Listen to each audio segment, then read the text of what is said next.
Hello, my name's Martin and I'm one of the tutors at Chrysalis Courses. I teach on the hypnotherapy and counselling diplomas.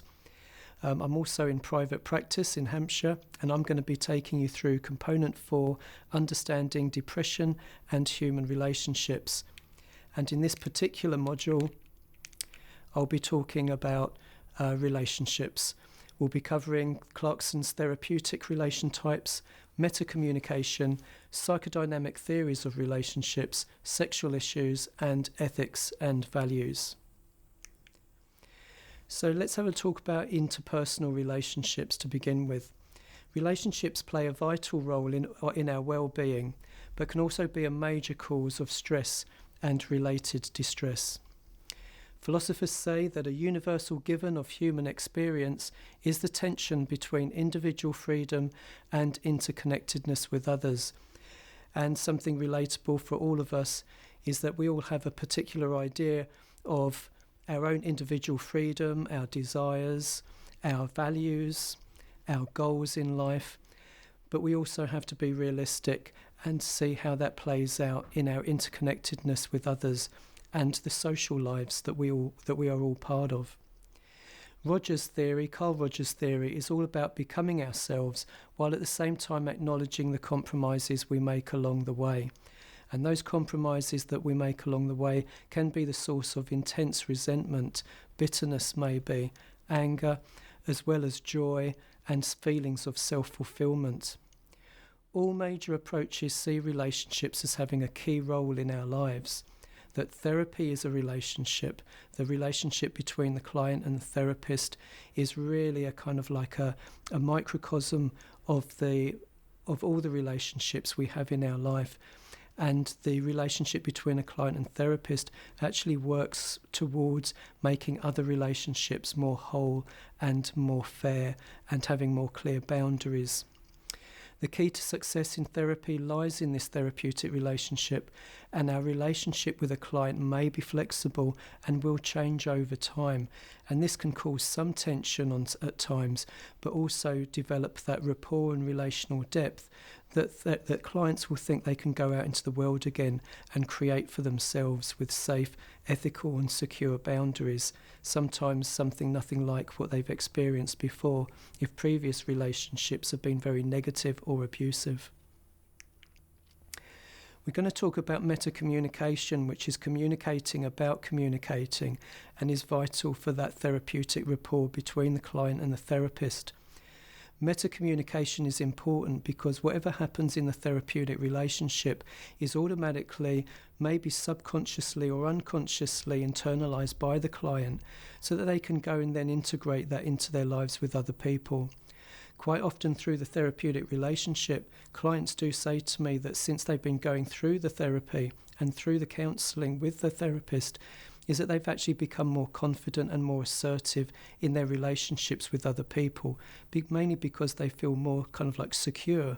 And that's a key word in relationship work. They actually feel more secure and confident to go out into other relationships and have more healthy boundaries and be more assertive. So whatever therapy style we are using, the relationship is important, it is paramount. And so as therapists, we need to invest not only in the relationship with our clients, but also in our relationship with ourselves and how we relate to other people in our lives, including our partners, our children, our parents, our colleagues and managers at work, for example. Therapists must examine how we are relating, because this is integrated and then channeled through the relationship with the client. A collaborative style in therapy involves being both congruent and using this metacommunication and talking about talking, communicating about communicating, and listening to how we listen. Metacommunication is about the way we talk, the act of communicating, and allowing the opening of a new layer of the relationship between the therapist and the client. So metacommunication is all about shared decision-making on goals and getting feedback from the client. And this can be very significant for the client because they really do feel heard about what they want to achieve in their lives. And sometimes clients can feel a little bit of resistance, maybe, if we can call it that, in that approach because they've never really been listened to before. They've never really been asked, well, what are their goals? Because a lot of their life experiences have been shaped by other people's agendas, society's culture, traditions. And so kind of like tapping into what they really want out of life can be a little bit challenging for them to begin with.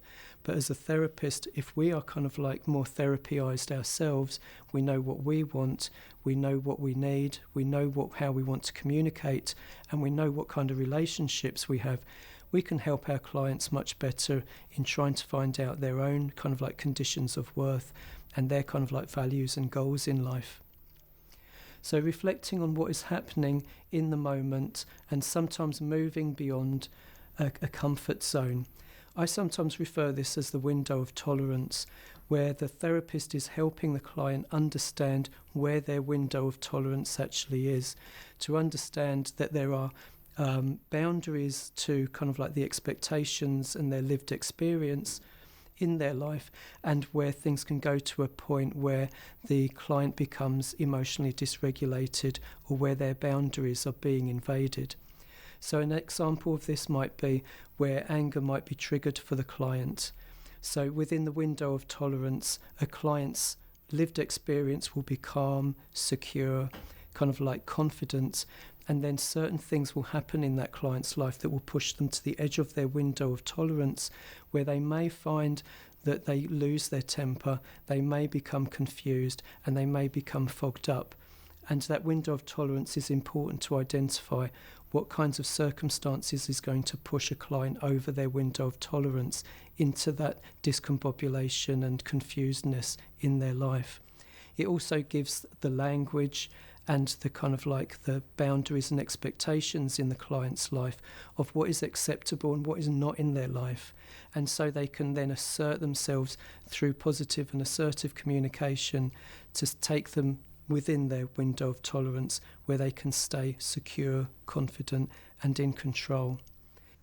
And in the third circle down the bottom, where we talk about our assumptions between the client and the therapist, is often very good to, if you do have any kind of like if you're unsure about what a client is actually saying or meaning, it's that those active listening skills are really important to clarify any of those assumptions that you might have about what the client is communicating.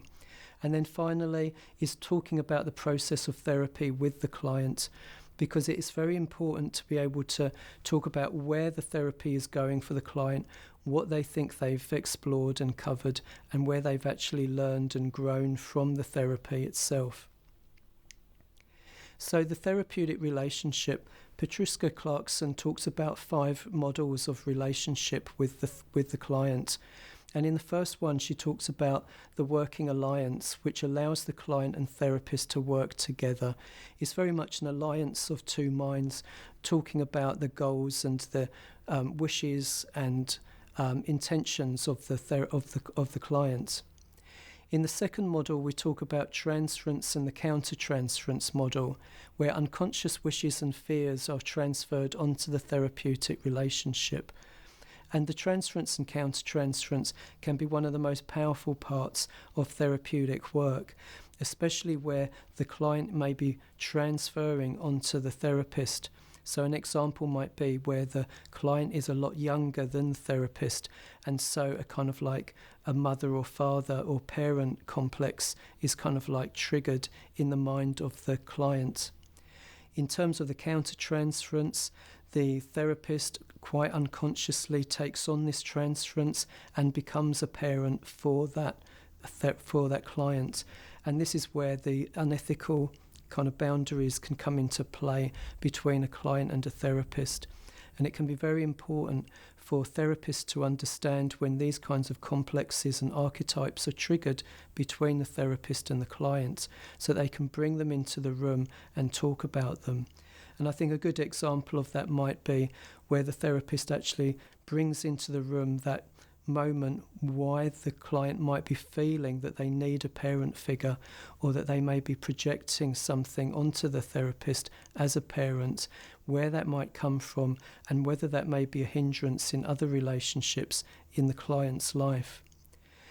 The third model that Clarkson talks about is the reparative and developmentally needed, where the intentional provision by the therapist of needed action or parenting, which may kind of like contradict the previous one, but it has to be more in terms of a conscious kind of like relationship between the client and the therapist, that the therapist is going to maybe show some techniques or suggestions of helping the client cope with certain situations, and maybe some kind of like self-talking or self-counselling strategies to help the client deal with situations in a more positive, constructive and well-boundaried way. One particular example that comes to mind is role play, where a therapist may actually take on one of the roles in a situation in the client's life in order to help the client develop a more I would say a more aware kind of like relationship with with someone in their life at home. The fourth model is the person-to-person relationship model. And Clarkson talks about a real core relationship, not an object relationship in terms of therapist and client, but a core relationship in terms of two human beings coming together to understand how to move forward in particularly challenging situations. A transpersonal relationship model may work more closely with clients who are focused more on healing, and the emphasis is on spiritual practice. One model that comes to mind is that of the spiritual direction model, which is often used in Christian counselling. So we're going to talk about the psychodynamic conceptualization of relationships. So in the top right, we're going to look at client projects feelings onto the other. And this other refers to anybody in their life, such as their partners, their children, their parents, people at work, people in society. And this focuses on the object relations, where humans are motivated by a need to create and maintain relationships. So object relations is very much about past relationship experiences in the client's life that may kind of like be interfering with a more objective and real and in the now kind of relationship. And therapists can help clients talk about how past relationships, particularly parents and childhood, can actually affect their relationships and feelings and thoughts about people now. In projective identification, the client may induce the other person to respond in a particular way. And this is probably where models like transactional analysis can be very useful, and the Karpman triangle, where there can be a kind of like a parented projection from the client onto other people, where they can sometimes feel that they want to be parented still, or it could be the other way round, where they feel that they want to parent others and can put other people into a childlike state or consciousness in order to maintain a parent-child relationship with other people. And again, this projective identification can also be transferred into the client-therapist relationship. The prime focus on the client-therapist relationship is really the focus on the here and now of the therapeutic relationship and how that might be playing out in terms of the kinds of dynamics between the client and the therapist. It does require a therapist who is very aware of their own projections and their own transferences in order to help the client understand their own. And personal therapy is very much essential, as well as learning journal work, especially in the training phases of therapists, to become more aware of these transferences and projections. I think very much the saying goes is know thyself, and the better you know yourself, the better you can help other people know themselves also. The therapist awareness of their own feelings, just like I've been talking about, just help with the transference and counter-transference identification and working through that. So psychodynamic theories of relationships, and specifically in relation to object relations theory. Mahler talks about the newborn infant that has no personality, and that it develops through a process of psychological birth through experiences with the mother, particularly between the ages of 6 months to 3 years. And this process of separation, individuation, then continues throughout life, particularly adolescence, marriage and parenthood. And I think one of the interesting things about Marler's theory is that, does the newborn infant really have no personality? Are there qualities and attitudes and propensities and vulnerabilities already there in the infant as she or he develops through this process of developing relationship with people outside? This process does continue throughout life because we see this relationship dynamic being played out, particularly through adolescence, marriage and parenthood, in terms of those major transition periods as people grow from adolescence into young adulthood, from the first half of life to the second half of life at midlife, and also at retirement as somebody has to process that feeling of moving out of their life work into retirement and greater withdrawal sometimes. These experiences form the building blocks of later romantic relationships. If these early experiences are not good, then the child internalizes and represses their frustration of the loved or hated parent as unconscious introjects. And we project this onto others, so we see our hostility towards ourselves as coming from others, again projection. And I think it's almost it is very important for therapists maybe to simply reflect and pause this video at this moment to reflect upon those possible introjections that we've had experienced from our parents and our parenting and our childhood, because we're still playing out those relationship dynamics with our partners, with our potential partners. And this comes through very strongly in the relationships we have with people, that for some people, they may still be playing out unmet needs from their parent with their partner. And they may also be seeking partners that kind of like fulfill that parenting role that they never had in their childhood. Marlock Pines talks about falling in love as an unconscious choice of a partner who fits a repressed split-off part of ourself.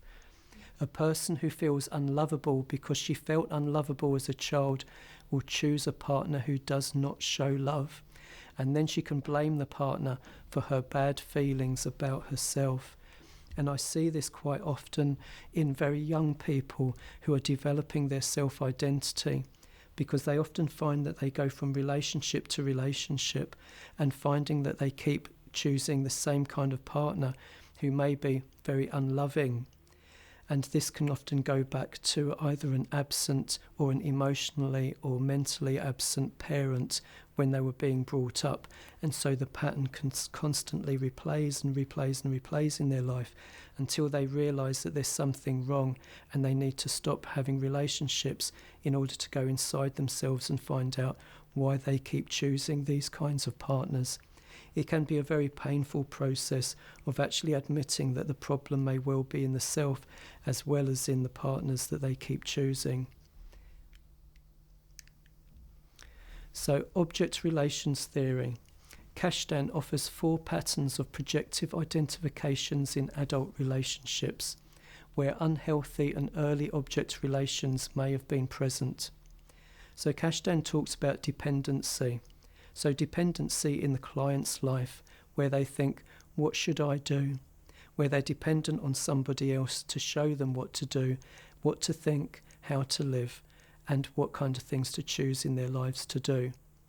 Dependency can grow, it can have another pattern of projective identification in the form of power, which is the complete opposite of the previous one. Do exactly what I say. And you can probably relate to people that do have these power complexes who may be considered narcissistic or abusive. Sexuality is also another pattern of projective identification where the kind of core theme is sex is the most important thing. And these kinds of relationships very much focus on sexuality and that sexual intimacy, and may be considered a realization that this is the most important relationship in their life, but it is actually only based on sex and not actually being able to really understand, know, live, and become literally one with another person in spirit, in mind, in emotion. Ingratiation, another pattern of projective identification. I try so hard to make things easy for you. This one kind of reminds me of the martyr syndrome, where the person is really the rescuer. And this is obviously an unhealthy dynamic that does require a lot of honesty in identifying where that comes from and new, more healthy behaviours in order to make relationships more wholesome and fulfilling.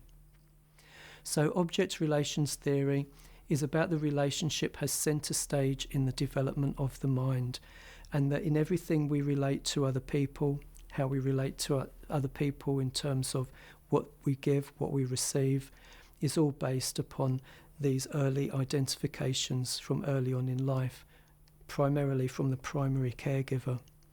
Humans are motivated by a need to create and maintain relationships. People often come to therapy because their relationships are actually very toxic or destructive, or have become very withdrawn and isolating. Object relations theory focuses on how our individual internal object relations influences our actual relationships with others. And I think this comes through in all of the points that we've made so far, that it's very important to identify that however we communicate with people always has a basis, often in previous dynamics in our early relationships when we were children. In therapy, we would consider the therapeutic relationship as a mirror of other relationships.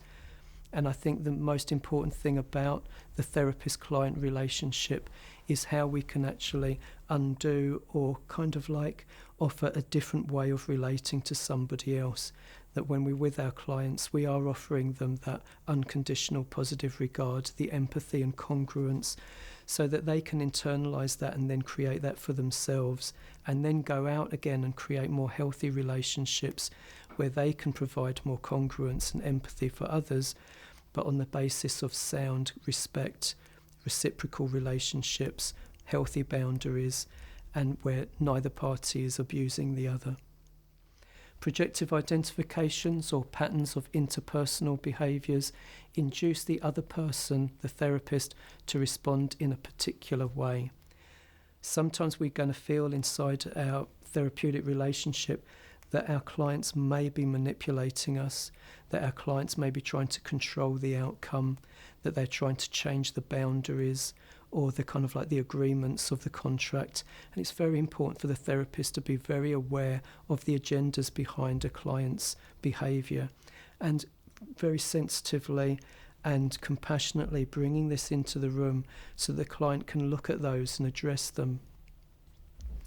The therapist-client relationship is here and now relationship, which has the greatest potential to change, so it becomes the focus of change. And it's very important when you're talking about relationships and change in relationships that you actually offer the client an opportunity to take that forward and transfer those learnings within your therapy so that they can take them into relationships outside, and say things like to the client, so how would you take this forward into your relationships? Now that you know there was an identification in an unhealthy way in previous relationships, how would you like to respond, react and communicate in your relationships from now on? And that is where you start to get the real relationship change with the client. Now, Bowlby's attachment styles are extremely important in our therapy work around relationships. I think recently, with working with some of my students in our cohorts, when we were talking about secure and these other insecure attachment styles, that there is very much a non-fixed attachment style for all of us. And very rarely do we find that we're secure in every possible situation and in every relationship.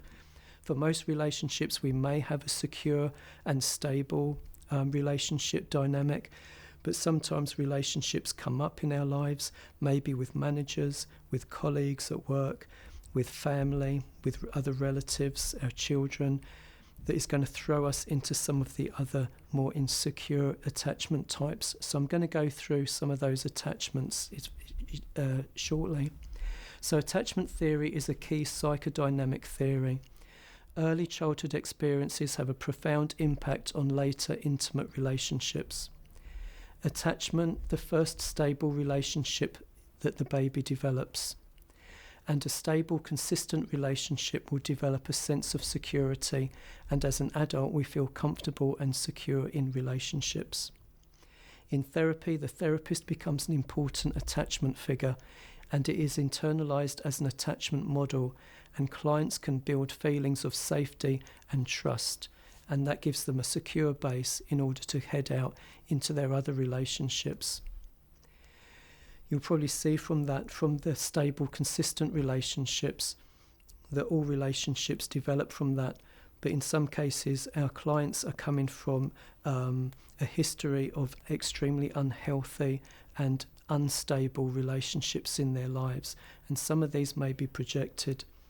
For those of you who might be working with children and young people can take a long time developing trust with the therapist, especially if they've got quite untrustworthy attachment figures at home that are unreliable. And so it's very important to create that atmosphere of trust in yourself and talk a little bit about how you generate trust and the kind of your own values in developing that rapport with the client. So as a basis of attachment styles, let's have a look at secure attachment, which gives us an ease of becoming emotionally close to others, to depend on others or to have others depend on us. And ease also to be alone and to not worry whether we are accepted by others or not. We can also compare this to Carl Rogers' self-actualization process, where we develop a strong sense of self-identity, where we can see that we have some power within our own lives and don't need to we don't need to compromise that for other people in order to get them to like us. We do have very kind of like secure boundaries with people where we do feel confident to say no if we think somebody is abusing their position. The fearful avoidant attachment style is a somewhat uncomfortable getting close to others.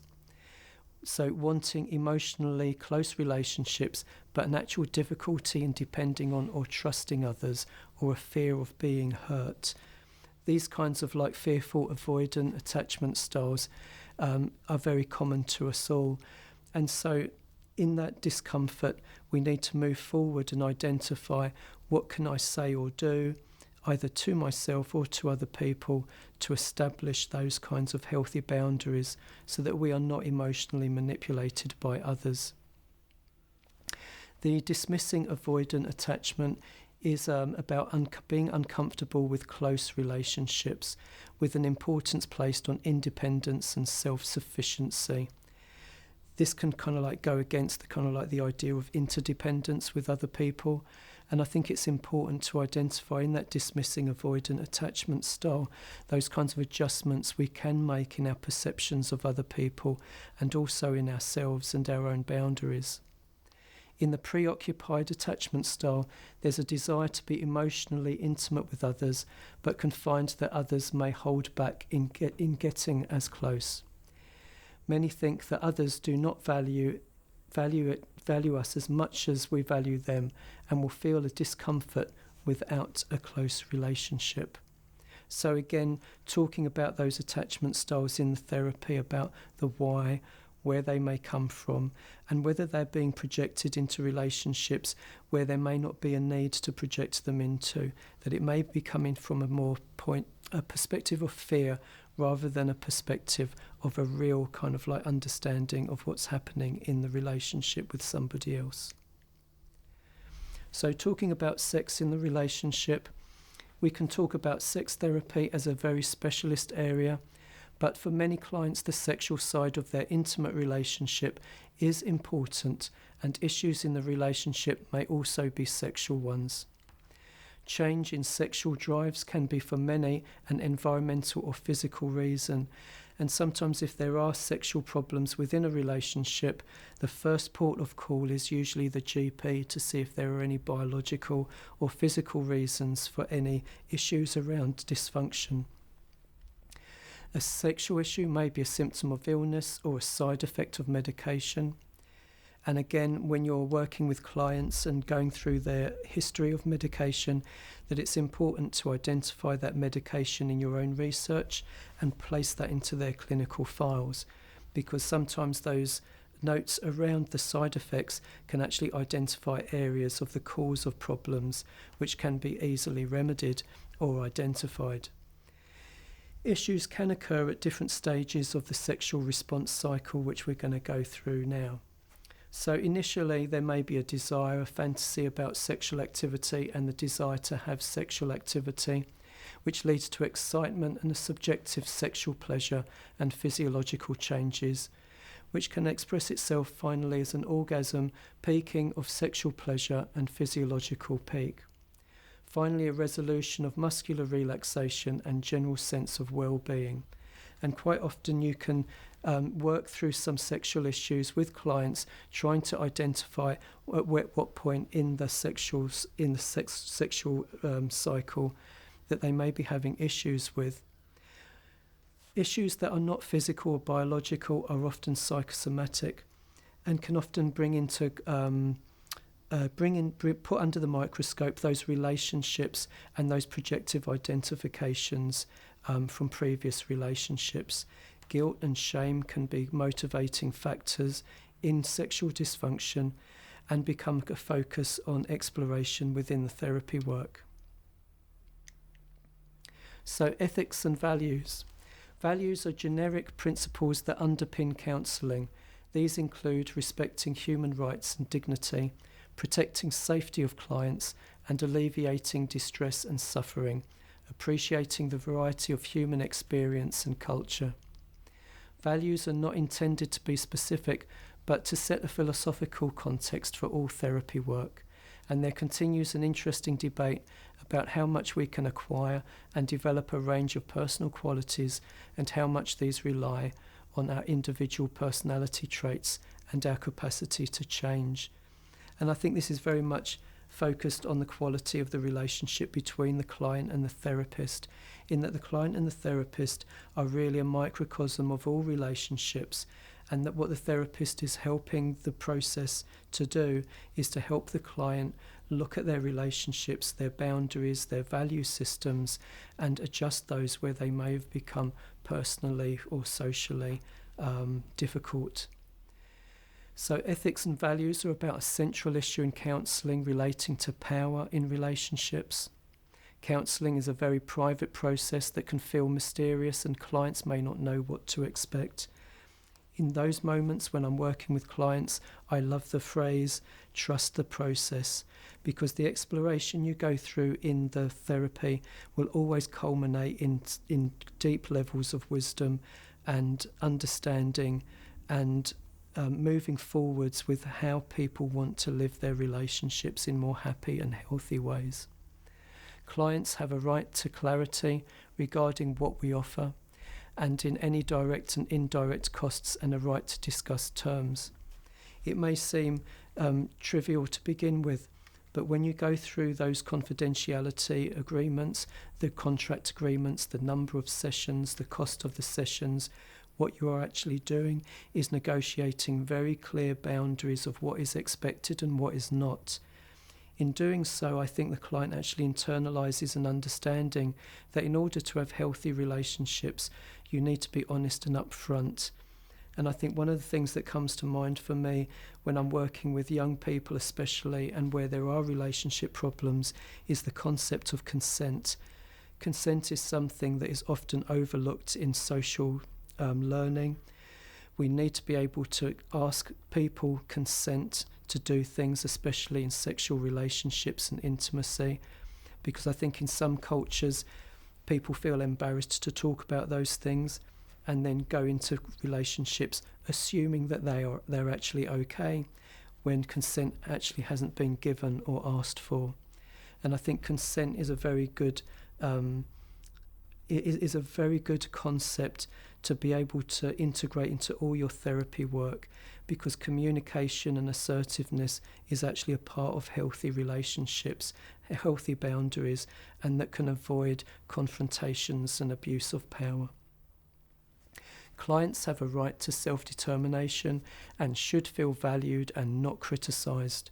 And I think this is important to share with your clients about the important values of relationships, because some people have come through life being abused and manipulated and controlled, and the therapeutic relationship is very helpful in helping the client identify very clearly that they have a right to speak and to expect certain levels of respect, communication, consent, and human values from other people.